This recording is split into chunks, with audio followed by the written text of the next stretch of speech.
ইরানে ইসলামী বিপ্লবের সময়কার ঘটনা। মারিয়াম খাতুন মুলকারা ইরানের প্রথম দিককার ট্রান্সজেন্ডার অধিকার কর্মী এবং বিপ্লবের একজন সক্রিয় সমর্থক। আয়াতুল্লাহ রুহুল্লাহ খোমেনিকে নিজের নেতা মানতেন। পুরুষ হয়ে জন্মালেও ছোটবেলা থেকেই সেই শরীরে নারীর হৃদয় ও শরীরবৃত্তীয় আবেদন অনুভব করতে থাকেন মুলকারা।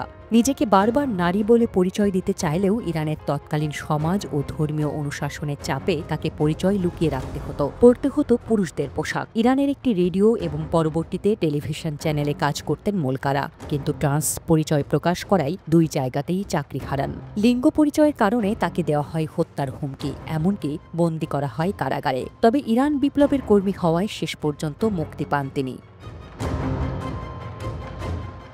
বিপ্লবের আগে থেকেই খোমেনিকে বেশ কয়েকবার চিঠি লিখে নিজের ভুল লিঙ্গ নিয়ে জন্মানোর বিষয়টি অবগত করেন মুলকারা। পরিস্থিতি থেকে উত্তরণের জন্য চান ধর্মীয় সমাধান, তবে খোমেনি বিষয়টিকে তেমন গুরুত্ব দেননি। মুলকারা চিঠির পর চিঠি লিখে তার সংকটের ব্যাপারে ধর্মীয় নেতাদের মনোযোগ আকর্ষণের চেষ্টা করেন, তবে কোনো সমাধান পাননি।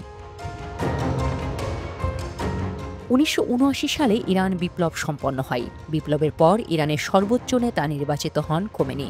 একদিন আকস্মিকভাবে তার অফিস কম্পাউন্ডে হাজির মুলকারা। পুরুষের পোশাক পরিহিত মুলকারার হাতে ছিল কোরআন। প্রতিবাদের প্রতীক হিসেবে গলায় ঝুলছিল জুতার মালা। কম্পাউন্ডের বাইরে চিৎকার করে করে খোমেনির সাক্ষাৎ প্রার্থনা করছিলেন মুলকারা। অন্যদিকে নিরাপত্তারক্ষীরা তাকে আটকে রেখে বেদম পেটাচ্ছিল।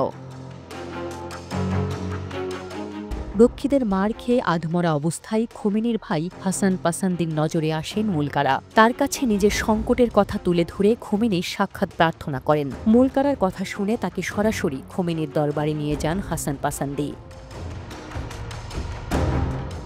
নেতা খোমেনিকে কাছে পেয়ে মুলকারা তার সমস্ত সংকট, যন্ত্রণা আর দীর্ঘ লড়াইয়ের কথা খুলে বলেন। তিনি বোঝাতে সক্ষম হন যে ভুল লিঙ্গ নিয়ে তিনি জন্মেছেন। তিনি পুরুষ নন, তিনি আপাদমস্তক একজন নারী। তিনি নারী হিসেবেই তার পরিচয় তৈরি করতে চান।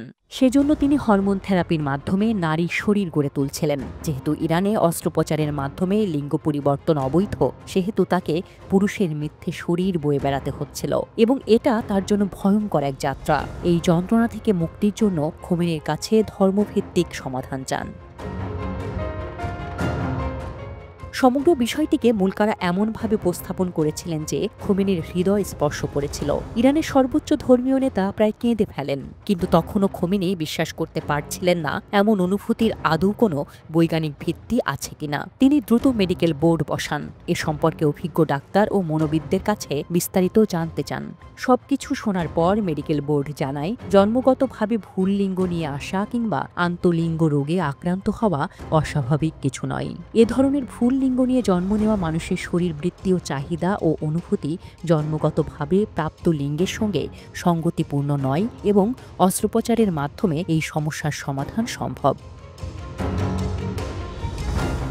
চিকিৎসকদের মতামত শোনার পর সেদিনই খোমেনি দেন ঐতিহাসিক ফতোয়া। ঘোষণা দেন, লিঙ্গ পুনর্নির্ধারণে অস্ত্রোপচার ইসলাম বিরোধী নয়, আর ট্রান্স নারী বা পুরুষের চিকিৎসার সমস্ত খরচ বহন করবে রাষ্ট্র। সেই সঙ্গে পুরুষ থেকে নারী হয়ে যাওয়া ট্রান্সদের নারীদের শৌচাগার ব্যবহারেরও অনুমতি মেলে। মুলকারাকে চমকে দিয়ে নিজের খাসমহল থেকে একটি ওড়না এনে মুলকারাকে উপহার দেন খোমেনি এবং বলেন, আজ থেকে তুমি নারী। Desk report, Dhaka express.